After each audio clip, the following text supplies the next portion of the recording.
El 12 de abril del año 1861 estalló en los Estados Unidos de Norteamérica una guerra civil debido a que un grupo de estados, los estados del sur, querían independizarse de la Unión, querían dejar de ser parte de los Estados Unidos.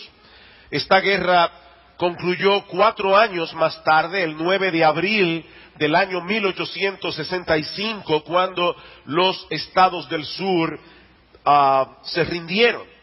Y aunque fueron varias las causas que finalmente provocaron la derrota de los estados sureños, leí recientemente que una de las armas más poderosas que usaron los estados del norte fue diseminar entre ellos dinero falso.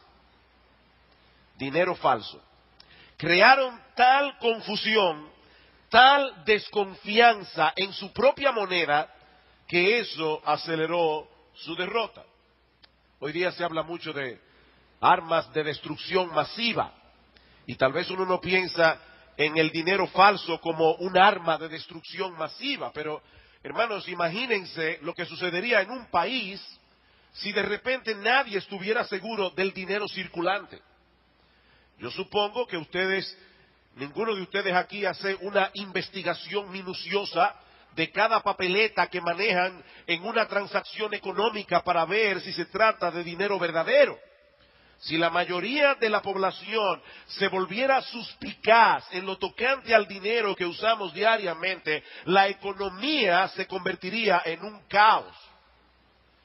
Pues esa es exactamente la misma táctica que usa el enemigo de las almas para desprestigiar el Evangelio. Es tanto el Evangelio falso que circula a través de los medios de comunicación que mucha gente reacciona con confusión y escepticismo cuando se les predica la palabra. Y no tenemos que ir muy lejos. Recientemente tuvimos el caso triste de Harold Camping y su anuncio del fin del mundo. Según Camping, el Señor volvería a la tierra a buscar a los suyos el pasado sábado 21 de mayo como preámbulo del fin del mundo que según él ha de ocurrir el 21 de octubre de este mismo año. Por supuesto, el sábado 21 llegó, no pasó absolutamente nada de lo que Camping profetizó. El problema es que su fracaso no solo lo pone a él en evidencia, sino que provoca que muchos se burlen de la fe cristiana como si la conducta errática de Camping evidenciara una debilidad del cristianismo. Y lamentablemente su caso no es el único. Estamos literalmente inundados de predicadores que prometen todo tipo de cosas supuestamente relacionadas con el Evangelio. Desde una vida exitosa, definida obviamente en términos de prosperidad terrenal, una buena casa, un buen sueldo, buen carro, hasta la panacea que cura todo tipo de problema emocional. Pero si bien es cierto que el Evangelio puede contribuir a una vida emocionalmente estable, en realidad el Evangelio es mucho más que una especie de terapia psicológica, como espero demostrar en esta mañana a la luz de 1 Corintios capítulo 15. 1 Corintios capítulo 15, quiero usar este pasaje para responder una pregunta muy simple. ¿Qué es el Evangelio? ¿Qué es el Evangelio? Dice Pablo, además os declaro, hermanos, el Evangelio que os he predicado, el cual también recibisteis, en el cual también perseveráis, por el cual asimismo si retenéis la palabra que os he predicado, sois salvos si no creísteis en vano. Porque primeramente os he enseñado lo que asimismo recibí, que Cristo murió por nuestros pecados conforme a las Escrituras, y que fue sepultado, y que resucitó al tercer día conforme a las Escrituras. Este es uno de los pasajes claves del Nuevo Testamento en lo tocante al Evangelio. Si queremos saber con certeza lo que es el Evangelio, inevitablemente tenemos que considerar esta porción de la carta de Pablo a los Corintios. Porque este es uno de los mejores resúmenes del Evangelio que nosotros podemos encontrar en toda la Biblia. Ahora bien, cuando nosotros escuchamos la palabra Evangelio, de inmediato solemos pensar en las 4 biografías que aparecen en el Nuevo Testamento sobre la persona y la obra de nuestro Señor Jesucristo: Mateo, Marcos, Lucas, Juan. Sin embargo, esta era una palabra de uso común en el mundo greco-romano. No fueron los cristianos los que se inventaron la palabra evangelio. De hecho, esta palabra se usaba en la época del apóstol Pablo y del Señor Jesucristo en contextos que no necesariamente tenían que ver con un mensaje de tipo religioso. Evangelio significa literalmente buena noticia. Buena noticia. Se trata de una palabra griega combinada con el sufijo eu, que significa bueno o gozoso. Por eso, cuando una persona quiere morir tranquila y provocar su propia muerte en una forma tranquila, eso se le llama eutanasia. Una buena muerte, según los que proponen ese tipo de cosas, eu es bueno o gozoso, y la palabra angelo, que significa anuncio o noticia. Pero no es el anuncio de un hecho común y corriente, sino de ese tipo de eventos que producen cambio significativo en la vida de las personas. Hoy es el Día de las Madres, y yo estoy seguro que todas las madres que están aquí, y los padres también, recordarán ese día en que fueron a un laboratorio y leyeron en el papel del examen positivo. Positivo. A partir de ese momento, nuestras vidas nunca jamás volverían a ser las mismas. Pues la palabra que se usaba en tiempos bíblicos para señalar el anuncio de ese tipo de eventos que suelen producir cambios significativos en la vida de las personas era precisamente la palabra evangelio. Por ejemplo, cuando Grecia derrotó al imperio persa en la famosa batalla de Maratón en el año 490 antes de Cristo, el general Milcíades decidió enviar al soldado más veloz de su regimiento, el corredor Filipides, para comunicar esa buena noticia, ese evangelio a los atenienses. Y cuenta la leyenda, que seguramente muchos de ustedes han oído, que Filipides recorrió 42 kilómetros, los 42 kilómetros que había entre los campos de Maratón y la ciudad de Atenas, corriendo tan velozmente que cuando llegó a la ciudad solo pudo decir: hemos vencido, y allí mismo cayó muerto. Es precisamente en honor de esa proeza que se realiza el llamado maratón, que no es otra cosa que un recorrido de 42.195 kilómetros, la distancia que supuestamente recorrió Filipides en aquel día. Esos 195 metros de más se añadieron en Londres en el año 1908 para que el final del maratón coincidiera con el palco donde estaba sentada la reina. Y desde esa época hasta hoy, en el maratón se recorren 42.195 kilómetros. Ahora, hermanos, imagínense el impacto de esa buena noticia entre los atenienses. Lo que Filipides les estaba comunicando era que los persas habían dejado de ser una amenaza, que ahora podían disfrutar de paz y seguridad, no por lo que esos habitantes que estaban recibiendo la noticia habían hecho, porque ellos no habían hecho nada. Ellos estaban recibiendo la noticia de lo que esos soldados que estaban en el campo de batalla habían logrado a favor de ellos. De manera que el evangelio es el anuncio de algo extraordinario, algo trascendente que ha sucedido a favor de una persona o de un grupo de personas y que cambiará sus vidas de forma significativa. Y eso nos muestra de entrada la enorme diferencia que existe entre el cristianismo y cualquier otra filosofía o religión. Las demás religiones intentan proveer al hombre buenos consejos. Consejos que les ayuden a vivir una vida buena aquí en la tierra y a conectarse con Dios de alguna manera y recibir de esa manera su bendición. Esta es la forma como tú debes vivir si quieres ganar, alcanzar el favor de Dios. Pero el cristianismo no tiene nada que ver con esto. El cristianismo es el anuncio, es la proclamación de la gran victoria de la obra que ya Dios hizo a favor de pecadores en la cruz del Calvario.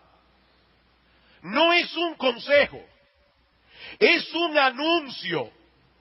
Ya Dios hizo algo en un punto de la historia, algo que debes recibir por fe para alcanzar su favor. Noten una vez más los versículos 3 y 4. Dice Pablo, porque primeramente os he enseñado lo que asimismo recibí. Noten cómo Pablo define aquí, resume aquí lo que es el Evangelio.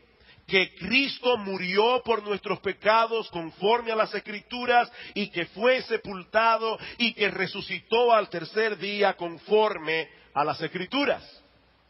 Hay varias cosas aquí a las que yo quiero llamar vuestra atención en esta mañana.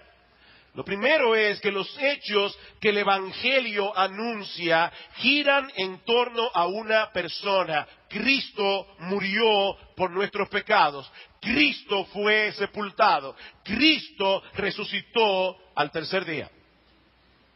Si se pudiera probar que alguno de estos hechos históricos mencionados aquí como resumen del Evangelio en realidad no ocurrió, el Evangelio perdería por completo su razón de ser. Y yo sé que eso no es lo que normalmente escuchamos en el día de hoy. Muchas personas parecen pensar que lo importante de una religión es la forma como te ayuda a ser una mejor persona.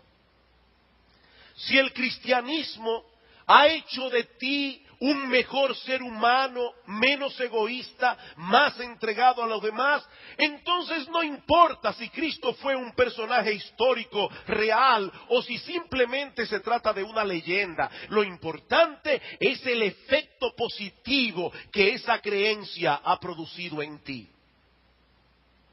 No. Si Cristo fue una leyenda o cualquiera de esos eventos a que se asocian con él en el Evangelio es un hecho ficticio, entonces el cristianismo no tiene ningún valor. ¿Qué hubiese sucedido si Filipides, el corredor de maratón, hubiese llegado a los atenienses con este mensaje? He venido a traerles un mensaje de paz y seguridad. No importa si nuestro ejército venció o fue derrotado en la batalla de Maratón. Lo importante es que cada uno de ustedes disponga su ser interior para pensar positivo y ser una mejor persona. Eso no hubiese tenido ningún sentido. El destino de los atenienses estaba íntimamente relacionado con el resultado de la batalla de Maratón. Si los persas hubieran resultado vencedores, la historia de Atenas habría cambiado por completo. Celebramos como país la caída de la dictadura del generalísimo Rafael Leonidas Trujillo Molina. Yo tenía apenas 1 año de edad cuando eso pasó, así que no recuerdo nada de eso. Pero yo sí recuerdo a mis padres hablando del impacto que esa noticia había causado en ellos. Era una noticia, un anuncio, algo pasó, algo histórico, algo que cambió a partir de ese momento la historia de la República Dominicana. Y el Evangelio es un anuncio. Es el anuncio de un hecho histórico. Si nosotros pudiéramos probar que esos hechos históricos son falsos, el Evangelio se destruiría por completo. La buena noticia que el Evangelio proclama depende enteramente de esos hechos históricos relacionados con la persona y la obra de nuestro gran Dios y Salvador Jesucristo. De hecho, Pablo escribió primero a los Corintios capítulo 15, precisamente porque algunos en Corinto estaban escuchando a falsos maestros que negaban la resurrección. ¿Y qué les dice Pablo? Noten el versículo 13 del capítulo 15. Porque si no hay resurrección de muertos, tampoco Cristo resucitó. Y si Cristo no resucitó, vana es entonces nuestra predicación, vana es también vuestra fe. El Evangelio no tiene sentido sin la resurrección. Por otra parte, Pablo nos dice aquí que esos hechos históricos que el Evangelio anuncia acerca de Cristo giran en torno al problema del pecado. Otra palabra que está siendo sacada de nuestros diccionarios en el día de hoy. Pecado. ¿Qué dice Pablo, versículo 3? Porque primeramente os he enseñado lo que asimismo recibí, que Cristo murió por nuestros pecados, conforme a las Escrituras. Lo que hace del Evangelio la noticia más importante, más trascendental que un ser humano haya escuchado jamás, es que tiene que ver con el más serio de los problemas con el que los seres humanos han tenido que lidiar jamás. Por eso alguien dijo una vez que si nuestro más grande problema fuera económico, Dios habría enviado un economista. Si nuestro más serio problema fuera psicológico y emocional, Dios hubiera enviado a un psiquiatra celestial. Si nuestro más serio problema fuera un problema de salud, Dios habría enviado a un médico. Pero Dios envió a un Salvador. A un Salvador. Porque el más serio problema del hombre es su pecado. El más serio problema del hombre es el hecho de que en incontables ocasiones hemos transgredido la ley de Dios. Por eso es que la buena noticia que el Evangelio anuncia no puede ser recibida con gozo por aquellos que desconocen la mala noticia que el Evangelio presupone. Voy a decir eso otra vez. La buena noticia que el Evangelio anuncia no puede ser recibida con gozo por aquellas personas que desconocen la mala noticia que el Evangelio presupone. Mi amigo, déjame hacerte una pregunta. Y por favor, no me la vas a responder a mí. Yo quiero que tú te la respondas a ti mismo en el tribunal de tu conciencia. ¿Cómo tú te sientes cuando la justicia es burlada? Una pregunta, sobre todo cuando has sido tú el agraviado. ¿Acaso no te indignas al ver que en este mundo los jueces pueden ser comprados? Y que cualquier delincuente puede hacer de las suyas siempre y cuando tenga los recursos suficientes para comprar una sentencia. ¿Cómo tú te sientes? Yo quiero que tú te respondas esa pregunta en el tribunal de tu conciencia. Yo supongo que te sientes indignado. Déjame hacerte otra pregunta. ¿Tú sabes por qué te sientes así? Porque tú fuiste creado a la imagen de un Dios perfectamente santo, perfectamente justo, un Dios que de ninguna manera puede pasar por alto las transgresiones que se cometen contra su ley moral. La Biblia enseña claramente que todos compareceremos algún día ante el tribunal de Dios, con la agravante de que Él conoce tu vida hasta en el más íntimo de los detalles. Dice en Hebreos capítulo 4 versículo 13 que no hay cosa creada que no sea manifiesta en su presencia. Antes bien, todas las cosas están desnudas y abiertas a los ojos de aquel a quien tenemos que dar cuentas. Dios no necesita el trabajo de un fiscal acusador porque Él conoce perfectamente cómo ha sido la vida de cada uno de los acusados. Hasta en el más íntimo detalle. Eso que tú crees que pudiste hacer sin que nadie se enterara. Dios lo sabe.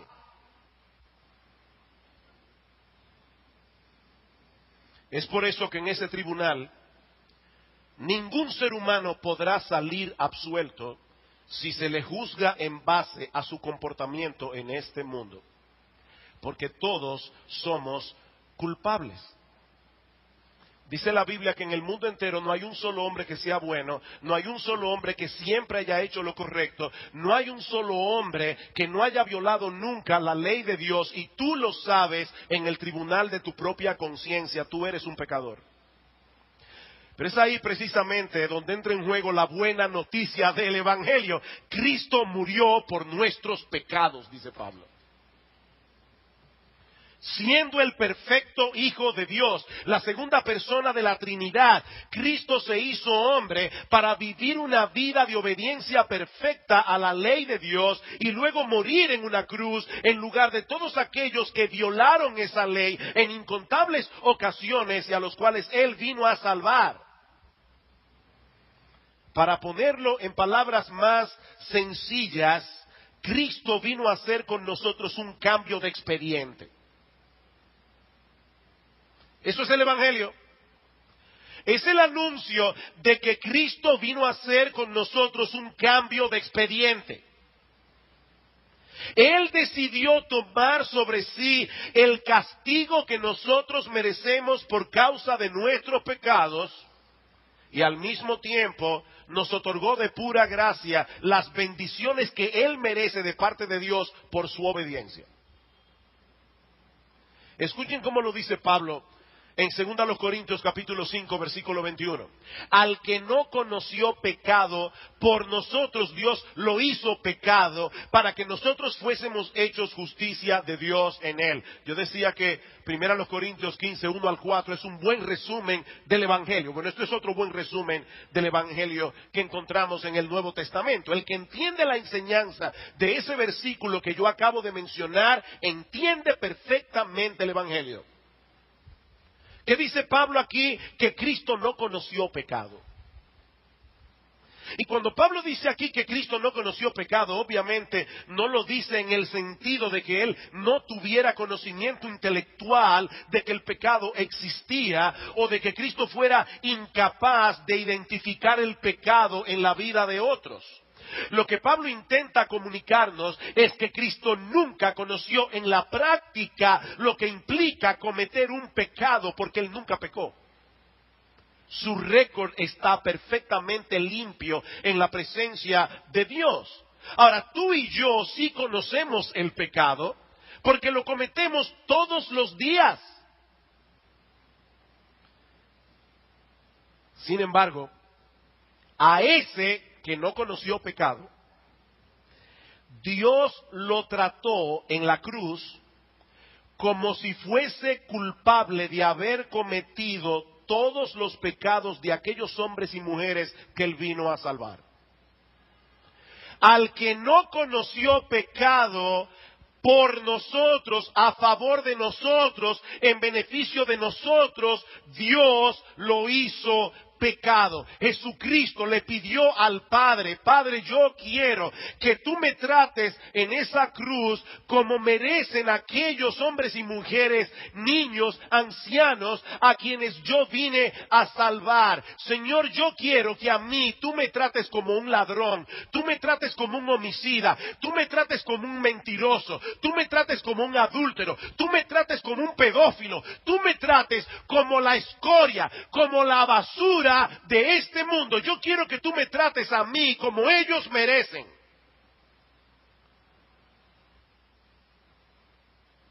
¿Se dan cuenta que no es un buen consejo que el Evangelio proclama? Es un anuncio. Al que no conoció pecado, por nosotros Dios lo hizo pecado. Pero el texto no termina allí. Dice Pablo, para que nosotros fuésemos hechos justicia de Dios en él. El cambio de expediente. Nosotros le damos a Cristo nuestro expediente lleno de pecados, Él nos da su expediente lleno de justicia. Y a partir de ese momento Dios me trata a mí como Cristo merece ser tratado. Ese es el mensaje del Evangelio. Nosotros le damos a Él nuestro pecado, Él en cambio nos da su justicia. Él vivió la vida que nosotros no podíamos vivir, una vida de obediencia perfecta a la ley de Dios, y luego fue a la cruz a morir la muerte que tú y yo merecíamos morir. Por eso Pablo le llama el Evangelio.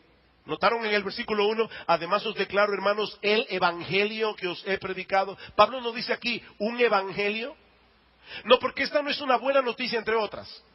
Esta es el Evangelio. Esta es la buena noticia, el non plus ultra de las buenas noticias. Es la más extraordinaria noticia que un ser humano haya escuchado jamás.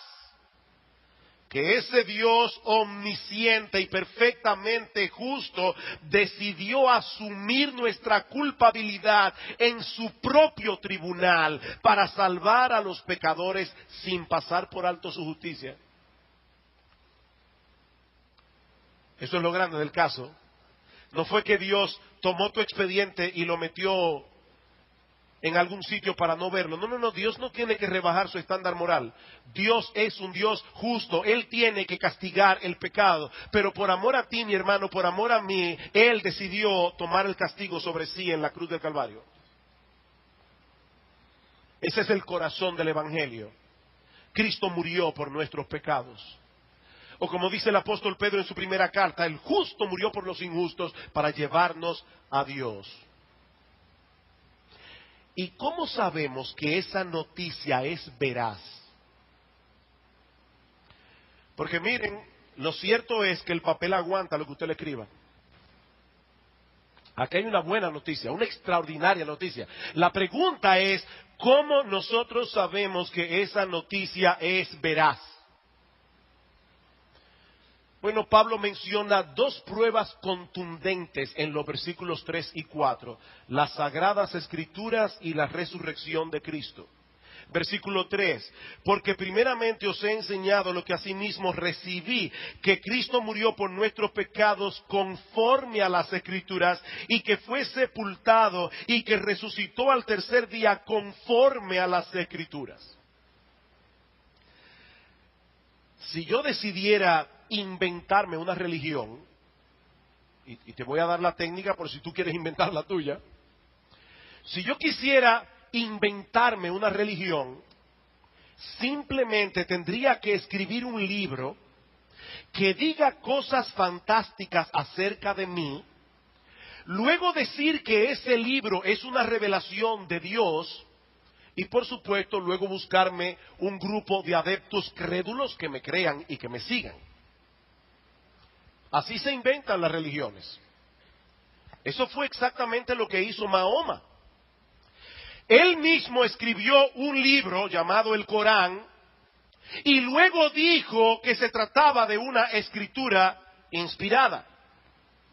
Y por supuesto Mahoma sabía cómo manejar los argumentos para su propio beneficio. Cuando él se enamoró de la esposa de su hijo adoptivo, dijo que Dios le había revelado que la adopción era un pecado, que no debía haber adopción. De esa manera se libró de que llamarle hijo a este hijo adoptado y así poder tomar a su propia esposa.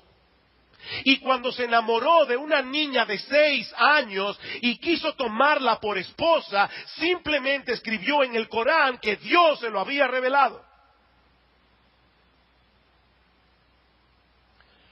Y escuchaba en estos días a una musulmana, una ex musulmana, que decía públicamente este dato. Y una musulmana que estaba presente dijo, eso no es verdad, esa niña no tenía 6 años, tenía 9.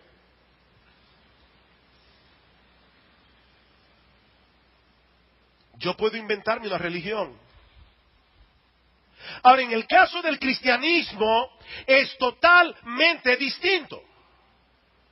El cristianismo descansa en un libro llamado la Biblia, que es en realidad un conjunto de 66 libros escritos por más de 40 autores en el lapso de más de 1500 años y que de principio a fin tiene exactamente el mismo mensaje. No hay contradicción ni de Génesis hasta Apocalipsis. La persona del Mesías prometido es el centro de las Escrituras. Por eso Cristo dijo en cierta ocasión a los líderes religiosos de Israel que conocían muy bien el Antiguo Testamento: escudriñad las Escrituras, porque a vosotros os parece que en ellas tenéis la vida eterna, y ellas son las que dan testimonio de mí, dice el Señor. De mí. Todos los profetas anunciaron con lujo de detalles no solo las circunstancias de su vida, sino también las circunstancias y significado de su muerte. Pablo dice: Cristo murió por nuestros pecados conforme a las Escrituras. Eso es lo que la Biblia estuvo anunciando por cientos de años, mucho tiempo antes del nacimiento de Cristo. ¿De qué familia sería? ¿Dónde iban a nacer? ¿En qué fecha iban a nacer? Daniel capítulo 9. ¿Qué tipo de muerte iba a morir? Tomen por ejemplo Isaías 53. Isaías 53. Escrito 700 años antes de Cristo. Hablando del Mesías, dice en el versículo 4: ciertamente llevó él nuestras enfermedades, sufrió nuestros dolores, nosotros le tuvimos por azotado, por herido de Dios y abatido, mas él herido fue por nuestras rebeliones, molido por nuestros pecados. El castigo de nuestra paz fue sobre él, y por su llaga fuimos nosotros curados. Todos nosotros nos descarriamos como ovejas, cada cual se apartó por su camino, mas el Señor Jehová Dios cargó sobre él el pecado de todos nosotros. 700 años antes del nacimiento de Cristo, Isaías dijo exactamente lo que Pablo dice en 1 Corintios 15:3: Cristo murió por nuestros pecados conforme a las Escrituras. Dios anunció todas esas cosas de antemano para que en el día del juicio absolutamente nadie tuviera ninguna excusa por su incredulidad. Pero no solamente tenemos la Biblia en nuestras manos, sino también el poderoso testimonio de una tumba vacía. ¿Qué dice Pablo? Cristo murió por nuestros pecados conforme a las Escrituras, fue sepultado y resucitó al tercer día conforme a las Escrituras. Y Pablo menciona allí una lista de testigos oculares, muchos de los cuales estuvieron dispuestos a dar sus vidas, literalmente, para defender la verdad de que ellos habían sido testigos del Cristo resucitado. Dice Pablo en 1 Corintios 15, a partir del versículo 9... y que apareció a Cefas, es decir, a Pedro, y después a los 12, después apareció a más de 500 hermanos a la vez, de los cuales muchos viven, dice Pablo. Vayan y pregúntenle, y otros ya duermen. Después apareció a Jacobo, el hermano del Señor, que se burlaba de él. Y luego fue uno de los mártires de la iglesia, después a todos los apóstoles, y al último de todos, como a un abortivo, me apareció a mí, porque yo soy el más pequeño de los apóstoles, que no soy digno de ser llamado apóstol, porque yo perseguí a la iglesia del Señor. ¿Cómo nosotros podemos explicar que Saulo de Tarso, el más furioso perseguidor de la iglesia, se convirtiera más adelante en el apóstol Pablo, el hombre que llevó el cristianismo a todo lo ancho y largo de Asia y Europa? La respuesta: él se encontró con el Cristo resucitado camino a Damasco.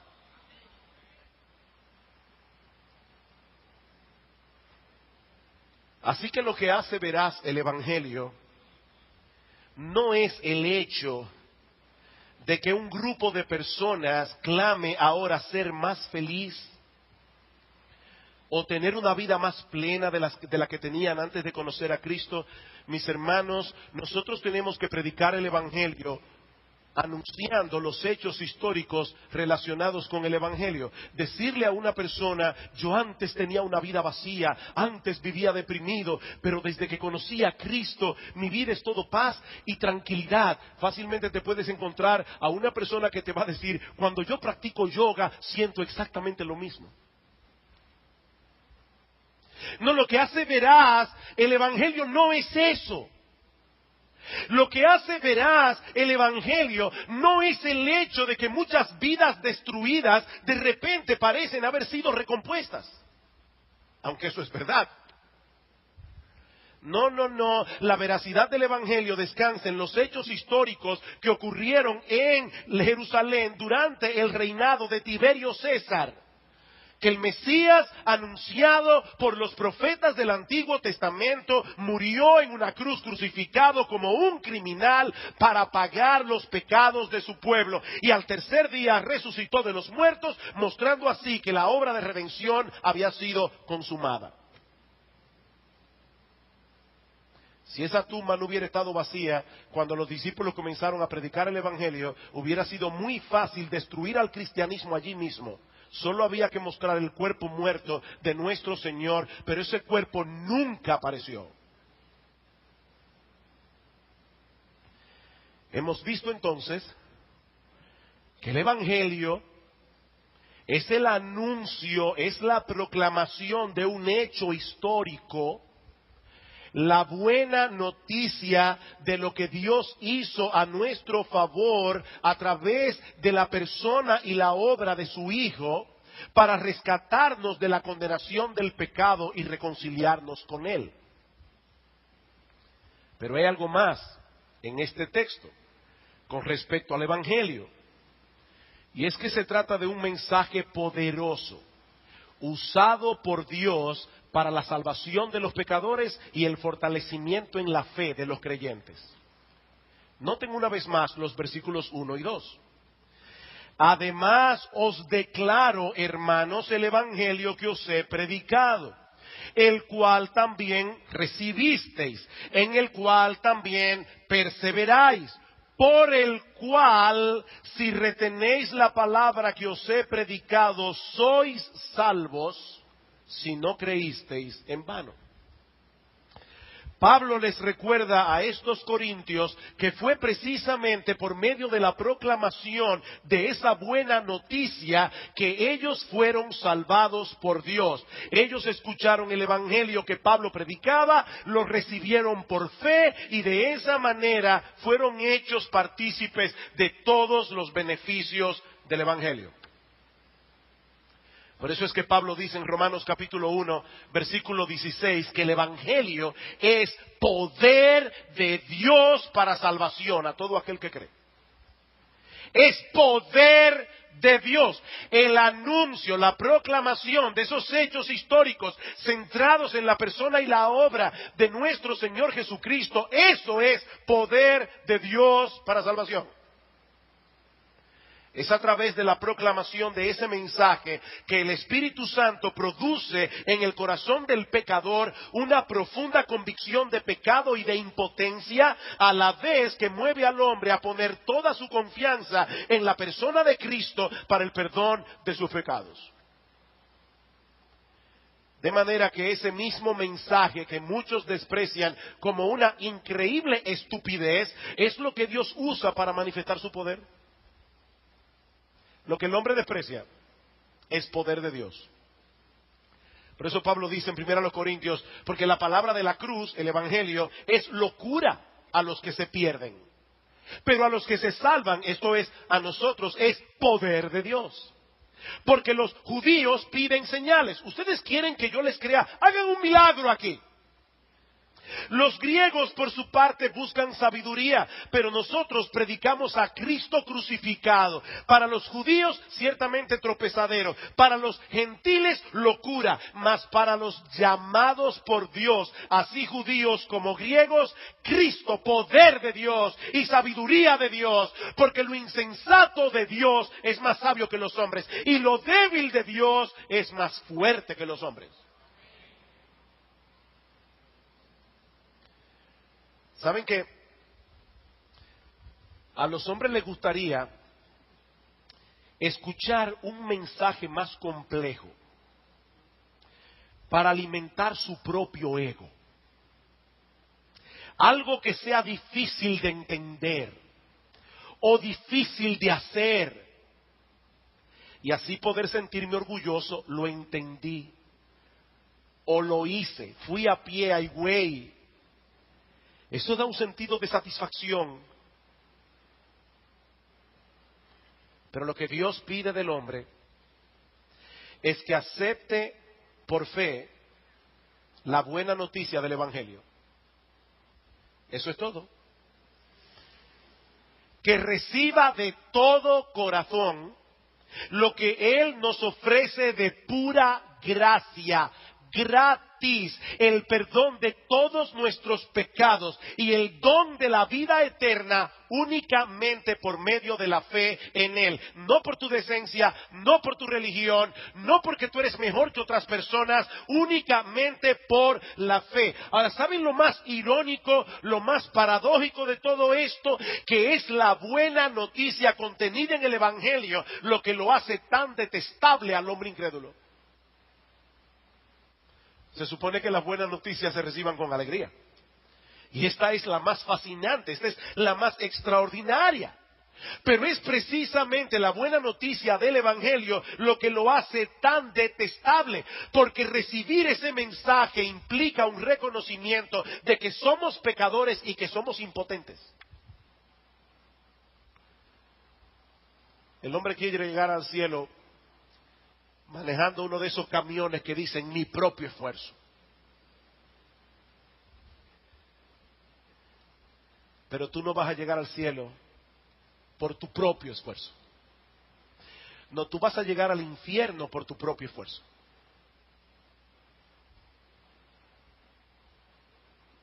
El Evangelio es la proclamación de la buena noticia de lo que Dios hizo en Cristo para salvar a pecadores impotentes como tú y como yo. El hombre prefiere una religión de buenos consejos, que le aconseje las cosas que tenemos que hacer para contactarnos con Dios, para alcanzar su favor, antes que recibir por fe la buena noticia de lo que Él ya hizo por medio de su Hijo y su obra redentora. Ahora noten, amados hermanos que están aquí esta mañana, que yo dije al principio de este último punto, y ya estamos terminando, que el Evangelio, voy a repetirlo otra vez, es el mensaje poderoso usado por Dios para la salvación de los pecadores y el fortalecimiento en la fe de los creyentes. Mis hermanos, ¿qué es lo que Pablo está haciendo en 1 Corintios capítulo 15? Él está predicando el Evangelio a cristianos. Él está diciendo a los corintios, si hay algo que ustedes necesitan es tener bien claro en sus mentes y corazones el mensaje del Evangelio. Si hay algo que ustedes necesitan, cristianos, es volver a este Evangelio una y otra vez, una y otra vez, una y otra vez, porque todos nosotros tenemos la tendencia en el corazón de querer ganarnos el favor de Dios por nuestras buenas obras, y tenemos que recordar una y otra vez que es por Cristo, es por Cristo, es por Cristo y solo por Cristo.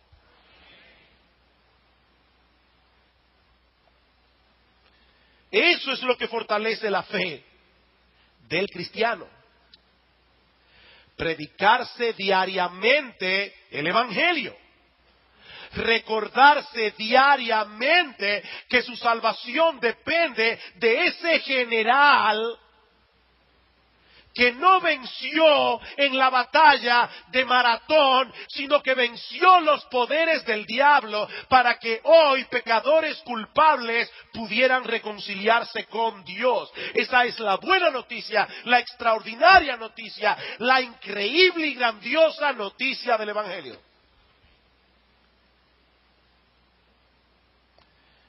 El Evangelio humilla la soberbia humana y exalta únicamente la gracia de Dios en Cristo.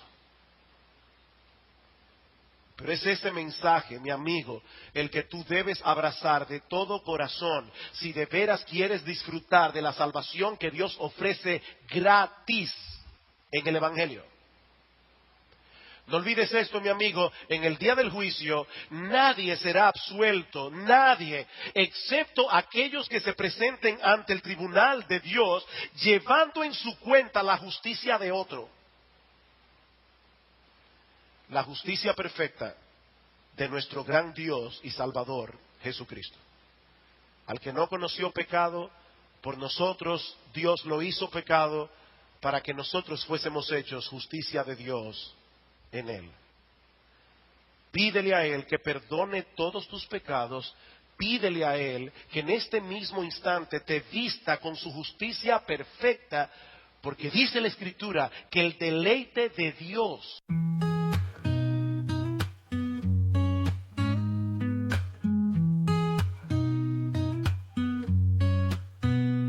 gazing at the stars in the velvet sky, lost in memories of a time gone by. Melodies of the past played in my mind, whispers of the wind slowing down time. Let the music surround us, take us away to a sweeter place where memories stay. In this world of dreams, we will find a little piece of soul in the music that binds, painting pictures in the colors of sound. Echoes of the heart softly resound. Lost es perdonar pecadores. El deleite de Dios es conceder el perdón a todos aquellos que se acojan a su misericordia en Cristo. Que Dios bendiga su palabra en esta mañana. Vamos a orar. Padre, queremos darte muchas gracias por habernos dado la oportunidad de proclamar el Evangelio. Gracias, Señor, por esa buena noticia, que Cristo murió por nuestros pecados conforme a las Escrituras, que fue sepultado, pero que resucitó al tercer día conforme a las Escrituras. Señor, tú dices en tu palabra que el Evangelio es poder de Dios para salvación. Manifiesta ese poder en esta mañana. Señor, nosotros te suplicamos que tú uses esa palabra del Evangelio con poder para salvar a pecadores, para fortalecer la fe de todos aquellos que han creído en Cristo para el perdón de sus pecados. Señor, reparte liberalmente en esta mañana, en este lugar, arrepentimiento y fe, que una gran cosecha de salvación haya en este día, en este instante, en este lugar. Alabamos y bendecimos tu nombre en Cristo. Amén.